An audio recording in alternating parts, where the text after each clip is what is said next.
Pernahkah Anda melihat para penyandang disabilitas di sekeliling Anda? Mungkin tidak semua dari kita pernah berinteraksi dengan para penyandang disabilitas, karena mereka masih menjadi masyarakat yang termarginalkan di Indonesia, tidak memiliki keleluasaan dalam beraktivitas, bahkan untuk mendapatkan pemenuhan hak asasi seperti pendidikan, pekerjaan, dan kesehatan pun tidak mudah.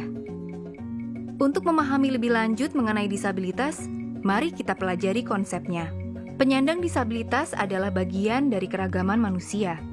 Tidak hanya laki-laki perempuan, tinggi pendek, hitam putih, orang tua anak, tetapi ada juga disabilitas dan non-disabilitas.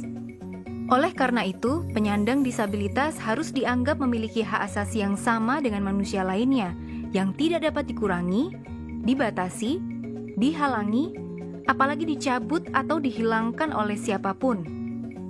Dalam ruang lingkup suatu negara, penyandang disabilitas adalah bagian dari warga negara yang hak asasinya wajib dihormati, dilindungi, dan dipenuhi oleh negara. Istilah disabilitas juga berbeda dengan istilah cacat. Bahkan istilah disabilitas hadir untuk menggantikan istilah cacat yang bermakna negatif dan bahkan sudah identik dengan kata rusak atau tidak normal. Selain itu, istilah cacat fokus dengan cara pandang medis, yaitu menilai hambatan yang dialami seseorang adalah karena kondisi fisiknya. Misalnya seseorang yang terhambat untuk naik ke lantai 2 suatu bangunan adalah karena fisiknya yang menggunakan kursi roda. Sedangkan disabilitas memandang hambatan yang dialami seseorang adalah karena lingkungan atau fasilitas yang tidak aksesibel. Misalnya tidak bisanya pengguna kursi roda naik ke lantai 2 bukan karena fisiknya, namun karena bangunan tersebut kurang melengkapi fasilitas dengan bidang landai atau lift yang menjadikannya dapat diakses oleh semua orang, termasuk penyandang disabilitas. Dengan menggunakan istilah cacat yang fokus kepada fisik seseorang, maka muncul anggapan fisik yang normal dan tidak normal, di mana penyandang cacat masuk dalam kategori tidak normal. Bahkan dalam pasal 5 ayat 2 Undang-Undang 11 tahun 2009 tentang kesejahteraan sosial, kecacatan masuk dalam kriteria masalah sosial.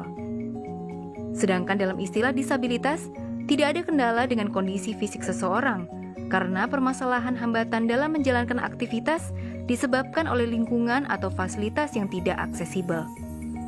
Oleh karena itu, dalam konsep disabilitas, semua manusia dianggap sama dengan berbagai keunikannya, dan keunikan itulah yang harus mampu diakomodasi oleh lingkungan di sekitarnya. Dari segi penyelesaian masalah, cara pandang cacat berpikiran bahwa perubahan harus dilakukan terhadap ketidaknormalan fisik seseorang, sehingga mereka dapat menyesuaikan dengan kondisi lingkungan atau fasilitas yang sudah ada.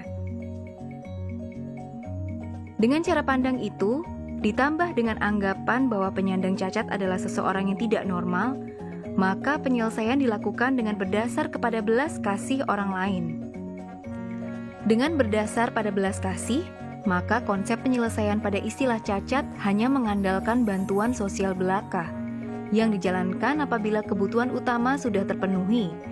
Bahkan keberadaannya bisa ada atau tidak bergantung kepada kebaikan hati pengalokasian anggaran. Sedangkan dalam konsep disabilitas, penyelesaian dilakukan dalam segala aspek kehidupan manusia, dan pelaksanaannya masuk dalam komponen utama karena tidak membedakan pemenuhan hak penyandang disabilitas dan non-disabilitas. Misalnya, dalam pembangunan di bidang transportasi, armada angkutan umum harus memiliki desain yang ramah terhadap disabilitas, seperti memiliki bidang landai untuk akses masuk dan keluar, dan memiliki sistem pengumuman yang berbentuk audio, visual, dan taktual. Begitu pula dalam sektor pekerjaan, pelatihan kerja harus aksesibel terhadap para penyandang disabilitas dan mampu mengarahkan penyandang disabilitas bekerja sesuai dengan minat dan bakatnya. Contoh lain yang menegaskan perbedaan disabilitas dan cacat dalam kehidupan sehari-hari adalah dalam sektor pendidikan. Penyelenggara pendidikan masih kerap menolak siswa penyandang disabilitas karena tidak tersedianya fasilitas belajar, sehingga langsung dialihkan kepada sekolah luar biasa atau SLB. Alhasil, pemahaman terhadap SLB menjelma menjadi sekolah khusus penyandang cacat. Semakin lama, dengan hanya melihat kepada kondisi fisik seseorang, apakah dia tidak memiliki kaki, tidak memiliki tangan, tuli, pengguna kursi roda, atau tunanetra, mereka langsung diarahkan untuk mendapatkan pendidikan di SLB. Sedangkan dalam cara pandang disabilitas, semua siswa diperlakukan sama, sehingga selama sang siswa memenuhi syarat kemampuan untuk mengikuti kurikulum nasional, maka akan diarahkan pada sekolah umum formal. Adapun kendala fasilitas seharusnya disediakan oleh pemerintah sebagai bentuk pelaksanaan kewajiban negara dalam menjamin terpenuhinya hak atas pendidikan bagi warga negara dengan disabilitas. Dengan bersekolah di sekolah umum, maka akan ada interaksi antara siswa penyandang disabilitas dan non-disabilitas. Dari interaksi itu akan timbul rasa saling memahami akan keunikan masing-masing siswa, dan hal itu sangat baik untuk mengajarkan toleransi dalam berinteraksi sosial. Lalu apa yang bisa kita lakukan? Pertama, setelah memahami konsep disabilitas, maka tidak ada lagi alasan untuk menggunakan istilah cacat dalam menyebut penyandang disabilitas. Dengan begitu, setidaknya menghindarkan penggunaan istilah negatif untuk menyebut sekelompok masyarakat tertentu.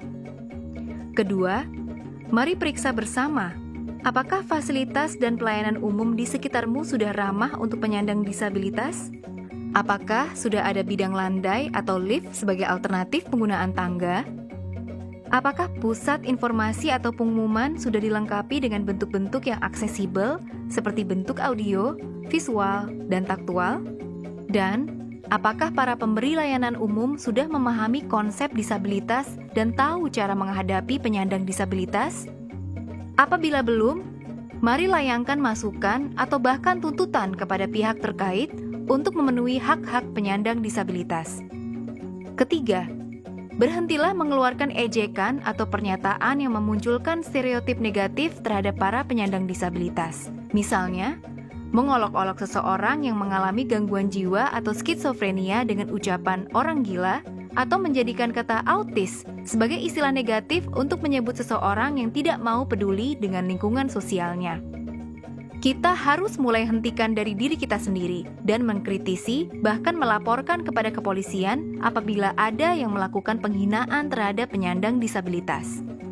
3 hal itu dapat kita lakukan mulai dari sekarang dan mulai dari diri kita sendiri. Mari upayakan pemenuhan hak-hak penyandang disabilitas dalam kampanye Disabilitas Bergerak demi mewujudkan Indonesia yang ramah disabilitas.